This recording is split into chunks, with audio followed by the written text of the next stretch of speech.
जग में शक्ति तेरी न्यारी, संकट हरे भवानी माँ। जो तेरा सुमिरन करता, तेरा हो आशीष वहां। जय माता दी। माँ भगवती की अनंत कृपा से आज हम श्री दुर्गा सप्तशती के चौथे दिन के अध्याय का श्रवण करेंगे। ये अध्याय हैं 5, 6, 7 और 8। ये अध्याय माँ दुर्गा के दिव्य चमत्कारों और उनकी अद्भुत लीलाओं का वर्णन करते हैं। माँ की कृपा जिन पर बरसती है, उनके जीवन से समस्त विघ्न और संकट अपने आप ही दूर हो जाते हैं। हे माँ जगदम्बे, जो भी श्रद्धा और भक्ति से आपके इस पावन पाठ को सुन रहे हैं, उनके जीवन से समस्त विघ्न बाधाओं को दूर करें, उन्हें शक्ति, साहस, सुख और समृद्धि प्रदान करें। माँ, आपकी भक्ति का प्रकाश उनके हृदय में सदा जलता रहे और वे आपके चरणों की भक्ति में लीन रहें। जो भी सच्चे मन से आपका स्मरण करे, उसकी हर मनोकामना पूर्ण हो और वह आपके आशीर्वाद का अधिकारी बने। ओम नमः चंडिकाय। मार्कंडेय जी कहते हैं, विशुद्ध ज्ञान ही जिनका शरीर है, तीनों वेद ही जिनके दिव्य नेत्र हैं, जो कल्याण प्राप्ति के हेतु हैं और अपने मस्तक पर अर्धचंद्र का मुकुट धारण करते हैं, उन भगवान शिव को नमस्कार है। मंत्रों का जो अभी कीलक है, अर्थात मंत्रों की सिद्धि में विघ्न उपस्थित करने वाले शाप रूपी कीलक का जो निवारण करने वाला है, उस सप्तशती स्तोत्र को संपूर्ण रूप से जानना चाहिए और जानकर उसकी उपासना करनी चाहिए। यद्यपि सप्तशती के अतिरिक्त अन्य मंत्रों के जप में भी जो निरंतर लगा रहता है, वो भी कल्याण का भागी होता है। उसके भी उच्चाटन आदि कर्म सिद्ध होते हैं और उसे भी समस्त दुर्लभ वस्तुओं की प्राप्ति हो जाती है। फिर भी जो अन्य मंत्रों का जप न करके केवल इस सप्तशती नामक स्तोत्र से ही देवी की स्तुति करते हैं, उन्हें स्तुति मात्र से ही सच्चिदानंद स्वरूपिणी देवी सिद्ध हो जाती हैं। उन्हें अपने कार्य की सिद्धि के लिए मंत्र, औषधि और अन्य किसी साधन के उपयोग की आवश्यकता नहीं रहती।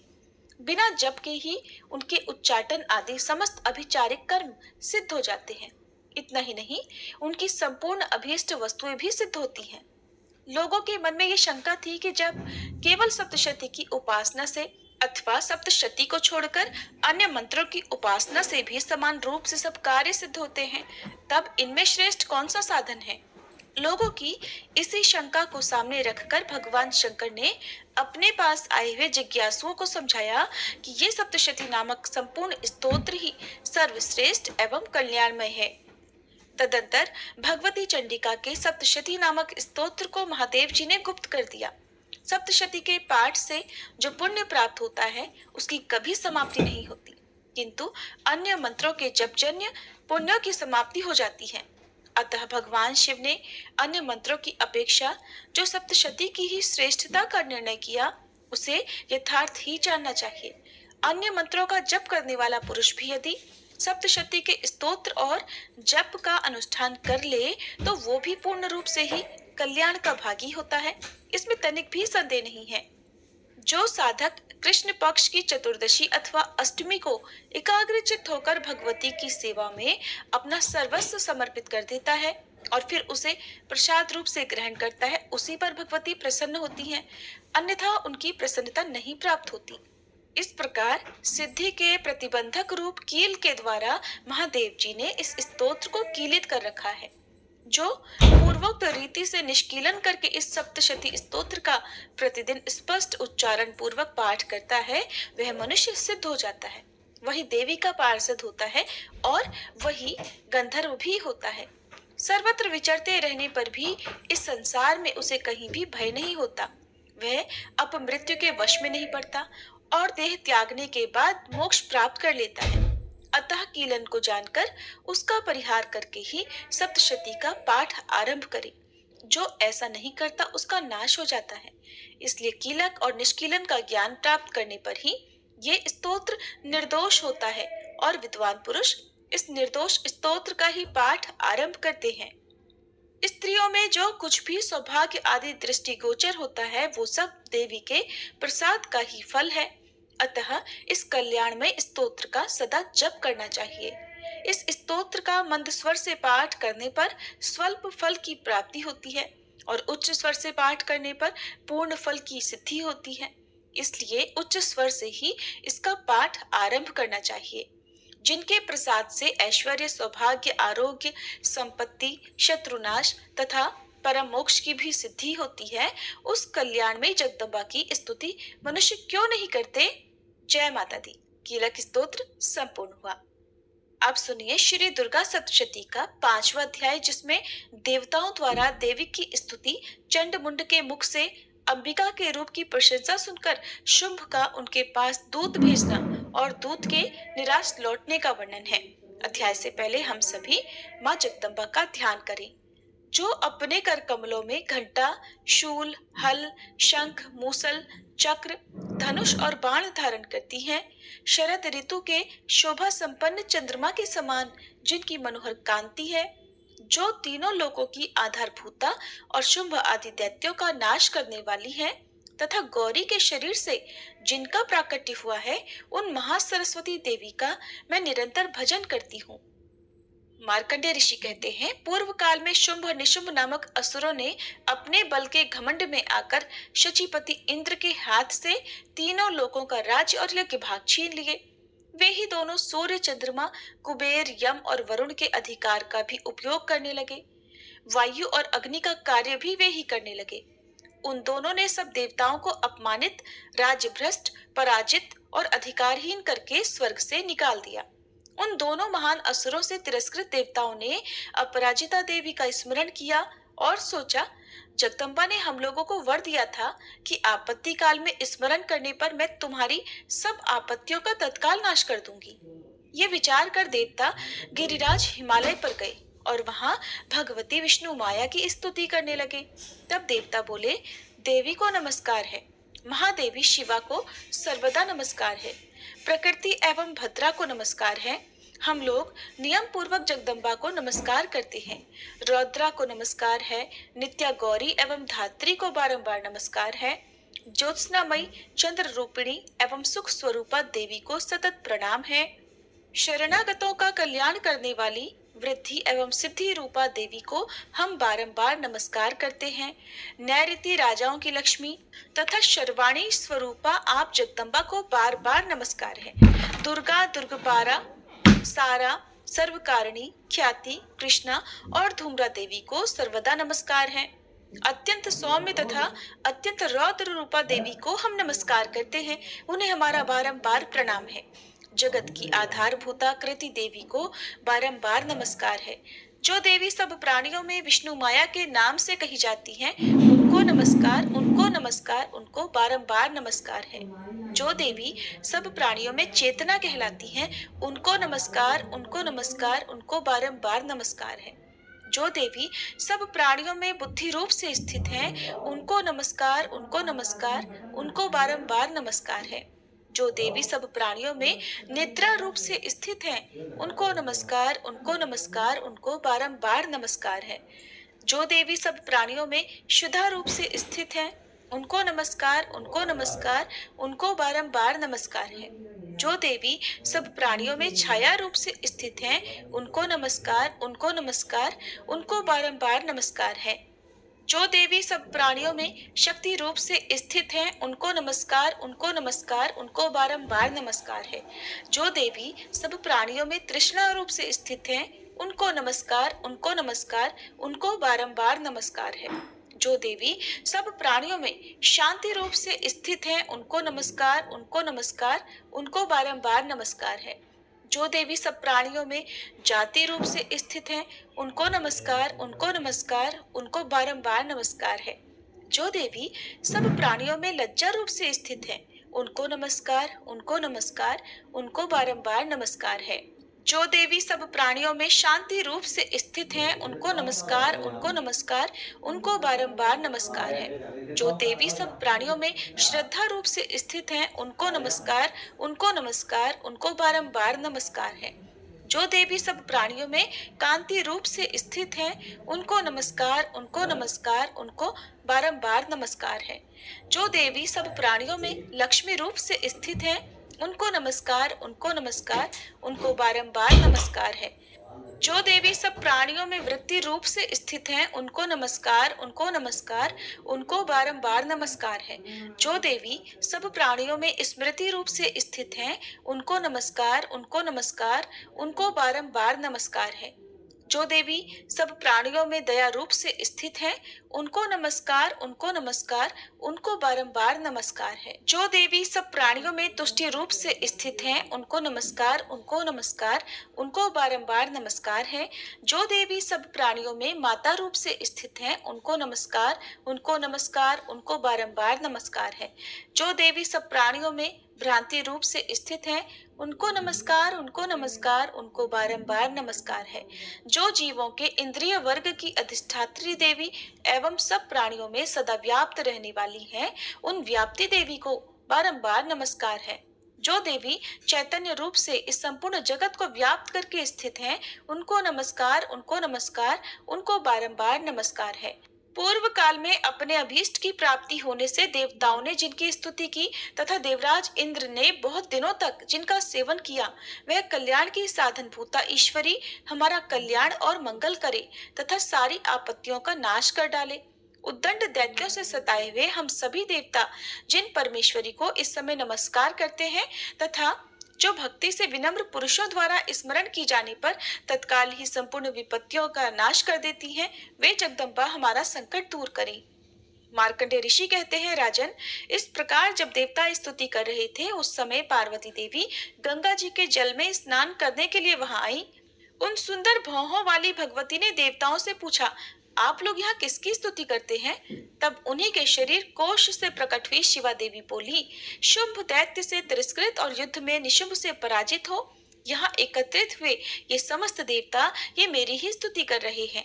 पार्वती जी के शरीर कोश से अंबिका जी का प्रादुर्भाव हुआ था, इसलिए वे समस्त लोकों में कौशिकी कही जाती हैं।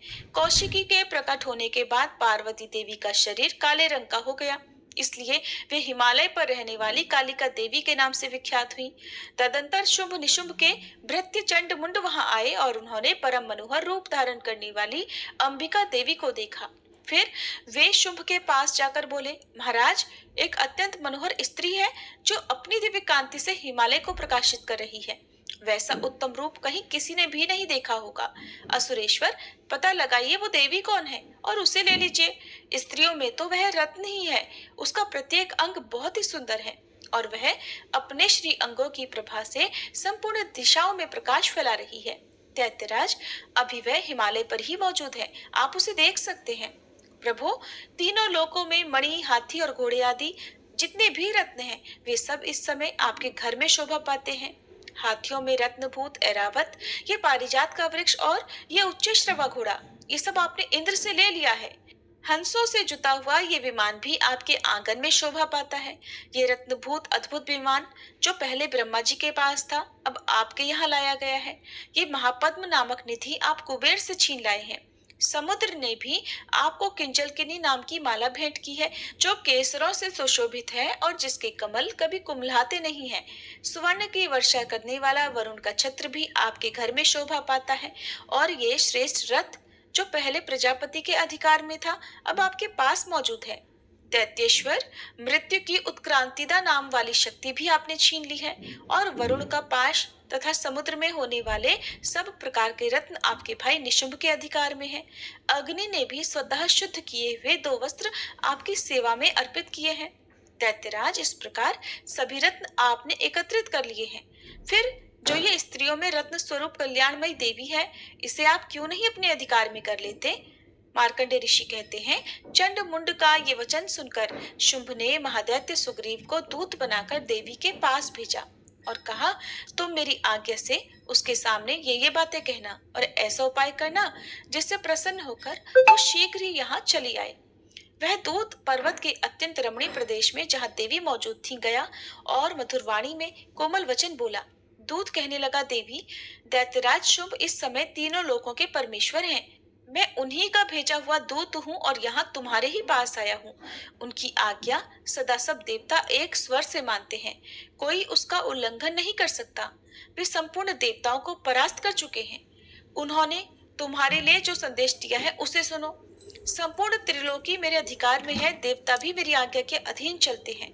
संपूर्ण यज्ञों के भागों को मैं ही पृथक पृथक भोगता हूँ। तीनों लोकों में जितने श्रेष्ठ रत्न हैं वे सब मेरे अधिकार में हैं। देवराज इंद्र का वाहन ऐरावत जो हाथियों में रत्न के समान है मैंने छीन लिया है। क्षीर सागर का मंथन करने से जो अश्वरत्न उच्च श्रवा प्रकट हुआ था उसे देवताओं ने मेरे पैरों पर पड़कर समर्पित किया है। सुंदरी, उनके सिवा और भी जितने रत्नभूत पदार्थ देवताओं, गंधर्वों और नागों के पास थे वे सब मेरे ही पास आ गए हैं। देवी, हम लोग तुम्हें संसार की स्त्रियों में रत्न मानते हैं, इसलिए तुम हमारे पास आ जाओ, क्योंकि रत्नों का उपभोग करने वाले हम ही हैं। चंचल कटाक्षों वाली सुंदरी, तुम मेरे या मेरे भाई महापराक्रमी निशुंभ की सेवा में आ जाओ, क्योंकि तुम रत्न रूपा हो। मेरा वरण करने से तुम्हें तुलना रहित महान ऐश्वर्य की प्राप्ति होगी। अपनी बुद्धि से ये विचार कर तुम मेरी पत्नी बन जाओ। ऋषि कहते हैं, दूत के ऐसा कहने पर कल्याणमयी भगवती दुर्गा देवी जो इस जगत को धारण करती है मन ही मन गंभीर भाव से मुस्कुराई और इस प्रकार बोली। देवी ने कहा, दूत, तुमने सत्य कहा है, इसमें तनिक भी मिथ्या नहीं है। शुभ तीनों लोकों का स्वामी है और निशुंभ भी उसी के समान पराक्रमी है, किंतु इस विषय में मैंने जो प्रतिज्ञा कर ली है उसे मिथ्या कैसे करूं?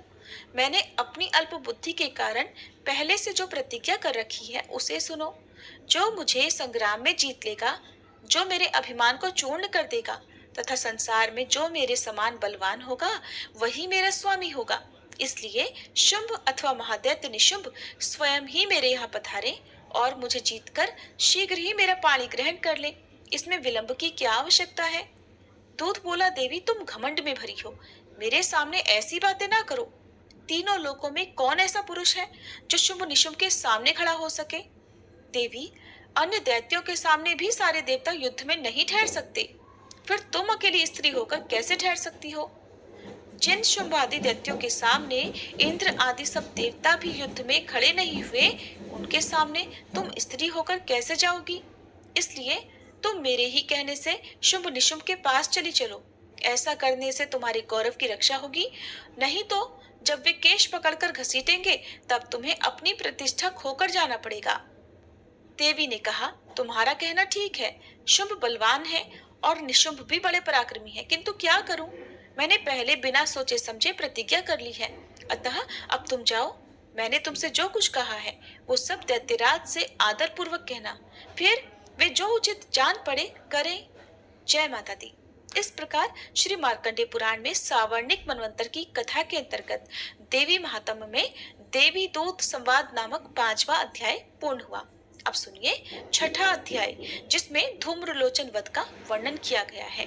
अध्याय से पहले हम सभी माँ जगदम्बा का ध्यान करें।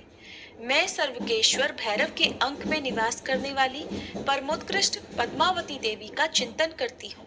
वे नागराज के आसन पर बैठी हैं। नागों के फणों में सुशोभित होने वाली मणियों की विशाल माला से उनकी देहलता उद्भासित हो रही है। सूर्य के समान उनका तेज है। 3 नेत्र उनकी शोभा बढ़ा रहे हैं। वे हाथों में माला, कुंभ, कपाल और कमल लिए हुए हैं तथा उनके मस्तक में अर्धचंद्र का मुकुट सुशोभित है। मार्कंडेय ऋषि कहते हैं, देवी का ये कथन सुनकर दूत को बड़ा अमर्ष हुआ और उसने दैत्यराज के पास जाकर सब समाचार विस्तार पूर्वक कह सुनाया। दूत के उस वचन को सुनकर दैत्यराज कुपित हो उठा और दैत्य सेनापति धूम्रलोचन से बोला, धूम्रलोचन, तुम शीघ्र अपनी सेना साथ लेकर जाओ और उस दुष्टा के केश पकड़कर घसीटते हुए उसे बलपूर्वक यहाँ ले आओ। उसकी रक्षा करने के लिए यदि कोई दूसरा खड़ा हो तो वह देवता, यक्ष अथवा गंधर्व ही क्यों ना हो, उसे अवश्य मार डालना। मार्कंडेय ऋषि कहते हैं, शुंभ के इस प्रकार आज्ञा देने पर वह धूम्रलोचन दैत्य 60,000 असुरों की सेना को साथ लेकर वहां से तुरंत चल दिया। वहां पहुंचकर उसने हिमालय पर रहने वाली देवी को देखा और ललकार कर कहा, अरे तू शुंभ निशुंभ के पास चल। यदि इस समय प्रसन्नता पूर्वक मेरे स्वामी के समीप नहीं चलेगी तो मैं बलपूर्वक केश पकड़कर घसीटते हुए तुझे ले चलूंगा। देवी बोली, तुम्हें दैत्यों के राजा ने भेजा है, तुम स्वयं भी बलवान हो और तुम्हारे साथ विशाल सेना भी है। ऐसी दशा में यदि मुझे बलपूर्वक ले चलोगे तो मैं तुम्हारा कर क्या सकती हूँ? मार्कंडेय ऋषि कहते हैं, देवी के ऐसा कहने पर असुर धूम्रलोचन उनकी ओर दौड़ा। तब अंबिका ने हुम शब्द के उच्चारण मात्र से उसे भस्म कर दिया। फिर तो क्रोध में भरी हुई दैत्यों की विशाल सेना और अंबिका ने एक दूसरे पर तीखे सहायकों, शक्तियों तथा फरसों की वर्षा आरंभ कर दी। इतने में ही देवी का वाहन सिंह क्रोध में भरकर भयंकर गर्जना करके गर्दन के बालों को हिलाता हुआ असुरों की सेना में कूद पड़ा। उसने कुछ दैत्यों को पंचों की मार से, कितनों को अपने जबड़ों से और कितने ही महादैत्यों को पटक कर ओंठ की दाढ़ों से घायल करके मार डाला। उस सिंह ने अपने नखों से कितनों के पेट फाड़ डाले और थप्पड़ मारकर कितनों के सिर धड़ से अलग कर दिए। कितनों की भुजाएं और मस्तक काट डाले तथा अपनी गर्दन के बाल हिलाते हुए उसने दूसरे दैत्यों के पेट फाड़कर उनका रक्त चूस लिया। अत्यंत क्रोध में भरे हुए देवी के वाहन उस महाबली सिंह ने क्षण भर में ही असुरों की सारी सेना का संहार कर डाला। शुंभ ने जब सुना कि देवी ने धूम्रलोचन असुर को मार डाला और उसके सिंह ने सारी सेना का सफाया कर डाला, तब उस दैत्यराज को बड़ा क्रोध हुआ। उसके होंठ कांपने लगे। उसने चंड और मुंड नामक दो महादैत्यों को आज्ञा दी, हे चंड और हे मुंड, तुम लोग बहुत बड़ी सेना लेकर वहां जाओ। उस देवी के केश पकड़कर अथवा उसे बांधकर शीघ्र यहाँ ले आओ। यदि इस प्रकार उसको लाने में संदेह हो तो युद्ध में सब प्रकार के अस्त्र शस्त्रों और समस्त आसुरी सेना का प्रयोग करके उसकी हत्या कर डालना। उस दुष्टा की हत्या होने और सिंह के मारे जाने पर उस अंबिका को बांधकर साथ लेकर शीघ्र ही लौट आना। जय माता दी। इस प्रकार श्री मार्कंडेय पुराण में सावर्णिक मनवंतर की कथा के अंतर्गत देवी महात्म्य में धूम्रलोचन वध नामक छठा अध्याय पूर्ण हुआ। अब सुनिए सातवां अध्याय, जिसमें चंड और मुंड के वध का वर्णन किया गया है। मार्कंडेय ऋषि कहते हैं, तदंतर शुंभ की आज्ञा पाकर वे चंड, मुंड आदि दैत्य चतुरंगिणी सेना के साथ अस्त्र शस्त्र से सुसज्जित होकर चल पड़े। फिर गिरिराज हिमालय के स्वर्णमय ऊंचे शिखर पर पहुंचकर उन्होंने सिंह पर बैठी देवी को देखा। वे मंद मंद मुस्कुरा रही थी। उन्हें देखकर दैत्य लोग तत्परता से पकड़ने का उद्योग करने लगे। किसी ने धनुष तान लिया, किसी ने तलवार संभाली और कुछ लोग देवी के पास आकर खड़े हो गए। तब अंबिका ने उन शत्रुओं के प्रति बड़ा क्रोध किया। Even if you brush daily, germs that are left behind can cause common oral problems like cavities. Use Listerine Total Care that helps remove 99.9% germs for protection against common oral problems. Complete your routine with Listerine. उस समय क्रोध के कारण उनका मुख काला पड़ गया, ललाट में भौहें टेढ़ी हो गईं और वहां से तुरंत विकराल मुखी काली प्रकट हुई जो तलवार और पाश लिए हुए थी। वे विचित्र खटवांग धारण किए और चीते के चर्म की साड़ी पहने नर मुंडों की माला से विभूषित थी। उनके शरीर का मांस सूख गया था, केवल हड्डियों का ढांचा था, जिससे वे अत्यंत भयंकर लग रही थी। उनका मुख बहुत विशाल था। जीभ लपलपाने के कारण वे और भी डरावनी प्रतीत होती थी। उनकी आंखें भीतर को धंसी हुई और कुछ लाल थी। वे अपनी भयंकर गर्जना से संपूर्ण दिशाओं को गुंजा रही थी। बड़े बड़े दैत्यों का वध करती हुई वे कालिका देवी बड़े वेग से दैत्यों की उस सेना पर टूट पड़ी और सबको भक्षण करने लगी। वे पार्श्व रक्षकों, अंकुशधारी महावतों, योद्धाओं और घंटा सहित कितने ही हाथियों को एक ही हाथ से पकड़कर मुंह में डाल लेती थी। इसी प्रकार घोड़े, रथ और सारथी के साथ रथी सैनिकों को मुंह में डालकर वे उन्हें बड़े भयानक रूप से चबा डालती थी। किसी के बाल पकड़ लेती, किसी का गला दबा देती, किसी को पैरों से कुचल डाल देती और किसी को छाती के धक्के से गिराकर मार डालती थी। वे असुरों के छोड़े हुए बड़े बड़े अस्त्र शस्त्र मुंह से पकड़ लेती और रोष में भरकर उनको दांतों से पीस डालती थी। काली ने बलवान एवं दुरात्मा दैत्यों की वह सारी सेना रौंद डाली, खा डाली और कितनों को मार भगाया। कोई तलवार के घाट उतारे गए, कोई खटवांग से पीटे गए और कितने ही असुर दांतों के अग्रभाग से कुचले जाकर मृत्यु को प्राप्त हुए। इस प्रकार देवी ने असुरों की उस सारी सेना को क्षण भर में मार गिराया। ये देख चंड उन अत्यंत भयानक काली देवी की ओर दौड़ा तथा महादैत्य मुंड ने भी अत्यंत भयंकर बाणों की वर्षा से तथा हजारों बार चलाए हुए चक्रों से उन भयानक नेत्रों वाली देवी को आच्छादित कर दिया। वे अनेकों चक्र देवी के मुख में समाते हुए ऐसे जान पड़े मानो सूर्य के बहुतेरे मंडल बादलों के उदर में प्रवेश कर रहे हों। तब भयंकर गर्जना करने वाली काली ने अत्यंत रोष में भरकर विकट अट्टहास किया। उस समय उनके विकराल बदन के भीतर कठिनता से देखे जा सकने वाले दांतों की प्रभा से वे अत्यंत उज्जवल दिखाई देती थी। देवी ने बहुत बड़ी तलवार हाथ में लेकर हंग का उच्चारण करके चंड पर धावा किया और उसके केश पकड़कर उसी तलवार से उसका मस्तक काट डाला। चंड को मारा गया देखकर मुंड भी देवी की ओर दौड़ा। तब देवी ने रोष में भरकर उसे भी तलवार से घायल करके धरती पर सुला दिया। महापराक्रमी चंड और मुंड को मारा गया देख मरने से बची हुई बाकी सेना भय से व्याकुल हो चारों ओर भाग गई। तदंतर काली ने चंड और मुंड का मस्तक हाथ में लेकर चंडिका के पास जाकर प्रचंड अट्टहास करते हुए कहा, देवी, मैंने चंड और मुंड नामक इन दो महापशुओं को तुम्हें भेंट किया है। अब युद्ध यज्ञ में तुम शुंभ और निशुंभ का स्वयं ही वध करना। मार्कंडेय ऋषि कहते हैं, वहां लाए हुए उन चंड मुंड नामक महादैत्यों को देखकर कल्याणमयी चंडी ने काली से मधुर वाणी में कहा, देवी, तुम चंड और मुंड को लेकर मेरे पास आई हो, इसलिए संसार में चामुंडा के नाम से अब तुम्हारी ख्याति होगी। जय माता दी।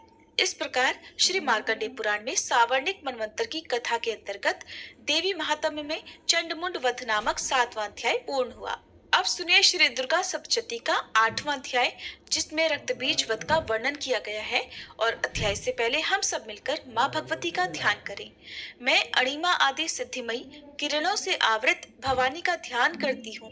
उनके शरीर का रंग लाल है, नेत्रों में करुणा लहरा रही है तथा हाथों में पाश, अंकुश, बाण और धनुष शोभा पाते हैं।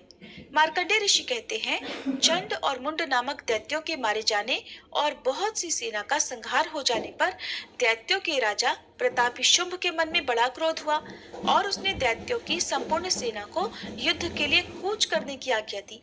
वह बोला, आज उदयुद्ध नाम के 86 दैत्य सेनापति अपनी सेनाओं के साथ युद्ध के लिए प्रस्थान करें। कंबू नाम वाले दैत्यों के 84 सेना नायक अपनी वाहिनी से घिरे हुए यात्रा करें। 50 कोटि वीर कुल के और 100 धौम्र कुल के असुर सेनापति मेरी आज्ञा से सेना सहित कूच करें। कालक, दोहर्द, मौर्य और काल के असुर भी युद्ध के लिए तैयार हो मेरी आज्ञा से तुरंत प्रस्थान करें। भयानक शासन करने वाला असुरराज शुंभ इस प्रकार आज्ञा देकर सहस्त्रों बड़ी बड़ी सेनाओं के साथ युद्ध के लिए प्रस्थान कर गया। उसकी अत्यंत भयंकर सेना आती देख चंडिका ने अपने धनुष की टंकार से पृथ्वी और आकाश के बीच का भाग गुंजा दिया। तदंतर देवी के सिंह ने भी बड़े जोर जोर से दहाड़ना आरंभ किया। फिर अंबिका ने घंटे के शब्द से उस ध्वनि को और भी बढ़ा दिया। धनुष की टंकार, सिंह की दहाड़ और घंटे की ध्वनि से संपूर्ण दिशाएं गूंज उठी। उस भयंकर शब्द से काली ने अपने विकराल मुख को और भी बढ़ा लिया तथा इस प्रकार वे विजयी हुई। उस तुमुल नाद को सुनकर दैत्यों की सेनाओं ने चारों ओर से आकर चंडिका देवी, सिंह तथा काली देवी को क्रोधपूर्वक घेर लिया। मार्कंडेय ऋषि कहते हैं, राजन, इसी बीच में असुरों के विनाश तथा देवताओं के अभ्युदय के लिए ब्रह्मा, शिव, कार्तिकेय, श्री विष्णु तथा इंद्र आदि देवों की शक्तियां जो अत्यंत पराक्रम और बल से संपन्न थी, उनके शरीरों से निकलकर उन्हीं के रूप में चंडिका देवी के पास गई। जिस देवता का जैसा रूप, जैसा वेशभूषा और जैसा वाहन है, ठीक वैसे ही साधनों से संपन्न हो उसकी शक्ति असुरों से युद्ध करने के लिए आई। सबसे पहले हंसयुक्त विमान पर बैठी हुई अक्ष सूत्र और कमंडल से सुशोभित ब्रह्मा जी की शक्ति उपस्थित हुई, जिसे ब्रह्माणी कहते हैं। महादेव जी की शक्ति वृषभ पर आरूढ़ होकर हाथों में श्रेष्ठ त्रिशूल धारण किए, महानाग का कंकड़ पहने, मस्तक में चंद्र रेखा से विभूषित हो वहां आ पहुंची। कार्तिकेय जी की शक्ति रूपा जगदम्बिका उन्हीं का रूप धारण किए श्रेष्ठ मयूर पर आरूढ़ होकर हाथों में शक्ति लिए दैत्यों से युद्ध करने के लिए आई।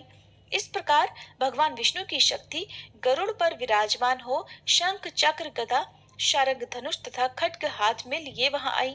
अनुपम यज्ञ वराह का रूप धारण करने वाले श्री हरि की जो शक्ति है, वो भी वराह शरीर धारण करके वहां उपस्थित हुई।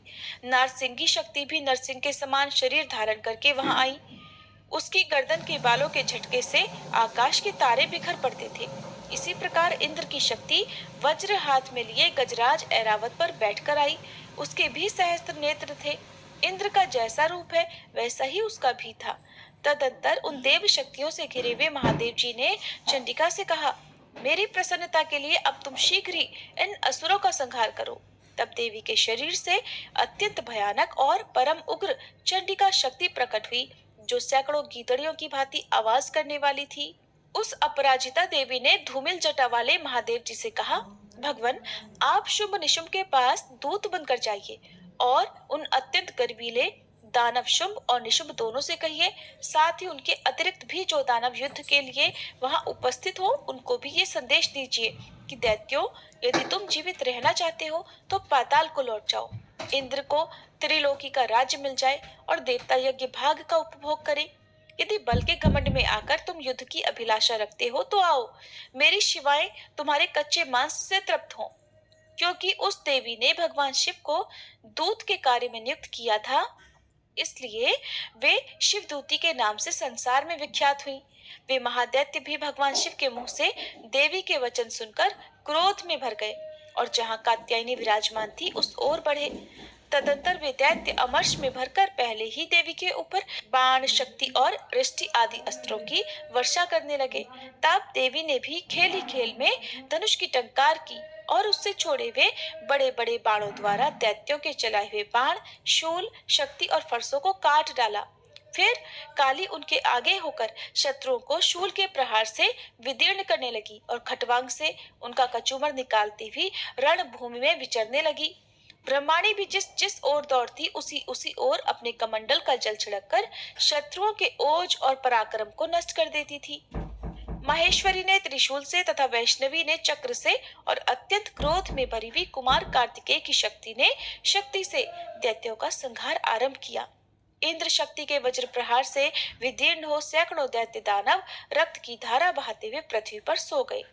वाराही शक्ति ने कितनों को अपनी थूथन की मार से नष्ट किया, दाढ़ों के अग्रभाग से कितनों की छाती छेद डाली और कितने ही दैत्य उसके चक्र की चोट से विदीर्ण होकर गिर पड़े।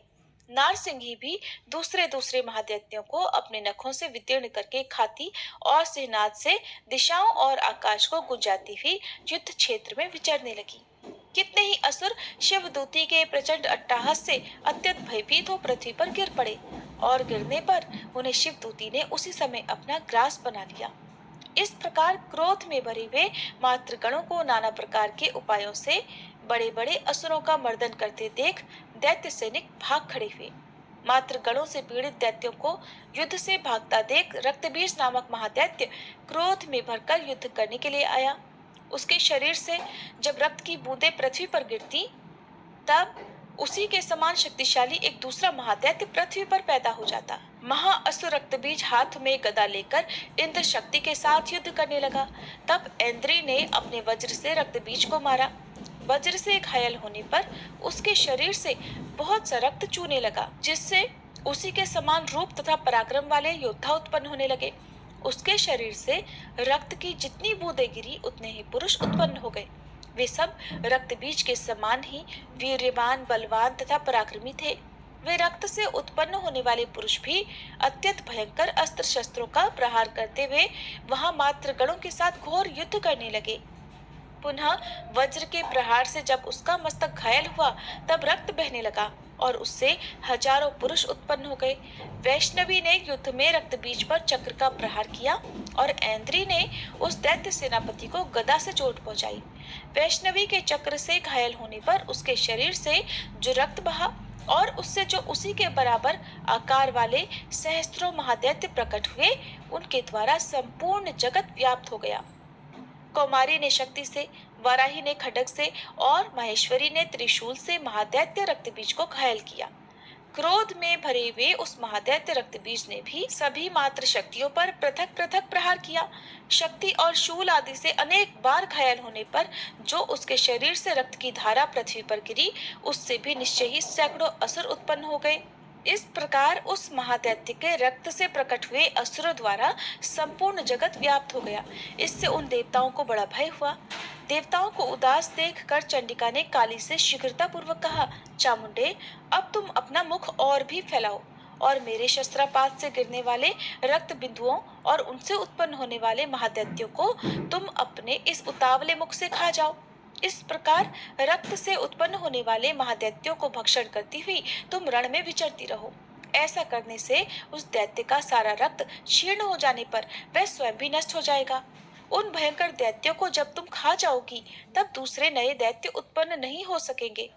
काली से ऐसा कहकर चंडिका देवी ने शूल से रक्त बीज को मारा और काली ने अपने मुख में उसका सारा रक्त ले लिया।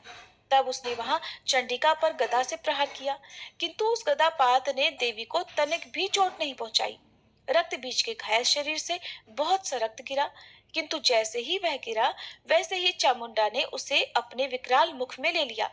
रक्त गिरने से काली के मुख में जो महादैत्य उत्पन्न हुए उन्हें भी वह चट कर गई और उसने रक्त बीज का रक्त भी पी लिया।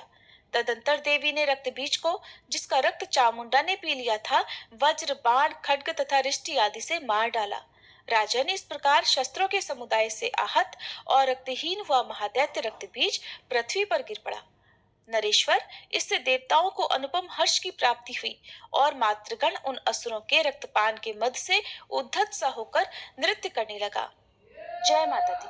आज माँ दुर्गा की कृपा से श्री दुर्गा सप्तशती के चौथे दिन के अध्याय पूर्ण हुए। माता रानी की अनंत अनुकंपा आप सभी पर बनी रहे। जो भी श्रद्धा से इन पाठों को सुन रहे हैं, माँ उनके जीवन में सुख, शांति, समृद्धि और मंगल में ऊर्जा का संचार करें। आप सभी से निवेदन है कि इस पावन प्रसंग को अपने परिवार और मित्रों तक पहुंचाएं, ताकि अधिक से अधिक लोग माँ की कृपा का लाभ प्राप्त कर सकें। प्रिय श्रोताओ, कल हम दुर्गा जी के 5वें दिन के अध्याय के साथ फिर से मिलेंगे।